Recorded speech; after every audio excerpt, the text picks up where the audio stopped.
ఉమ్మడి ప్రకాశం జిల్లా ఎర్రగొండపాలెం నియోజకవర్గ ఎమ్మెల్యే వైఎస్ఆర్ కాంగ్రెస్ పార్టీ చెందిన ఎమ్మెల్యే తాటిపర్తి చంద్రశేఖర్ జనసేన పార్టీ అధ్యక్షులు రాష్ట్ర ఉప ముఖ్యమంత్రి వర్యులు శ్రీ పవన్ కళ్యాణ్ గారి మీద చేసినటువంటి అనుచిత వ్యాఖ్యలు, దాని మీద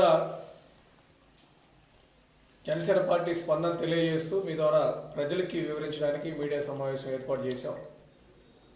తాటిపర్తి చంద్రశేఖర్ గారు ఈరోజు ఉదయం ఒక సాక్షి డిబేట్లో పాల్గొని పవన్ కళ్యాణ్ గారి గురించి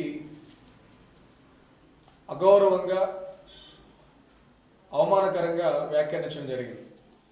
ఆయన ఏమన్నా అంటే, నిన్న జరిగినటువంటి రాత్రి Janasena party general body meeting మంగళగిరిలో జరిగింది.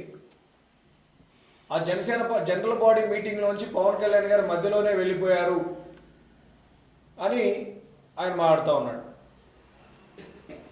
మీటింగ్ అయిపోయిన తర్వాత అక్కడ ఉన్నటువంటి నాయకులందరికీ కూడా దిశానిర్దేశం చేసి రానున్న కాలంలో ఏ విధంగా పార్టీ సిద్ధాంతాలని, ప్రభుత్వ కార్యక్రమాలని ప్రజల్లో తీసుకెళ్లాలని దిశానిర్దేశం చేసిన తర్వాత పవన్ కళ్యాణ్ గారు సమావేశం తర్వాత వారి కార్యక్రమానికి వెళ్ళిపోయారు.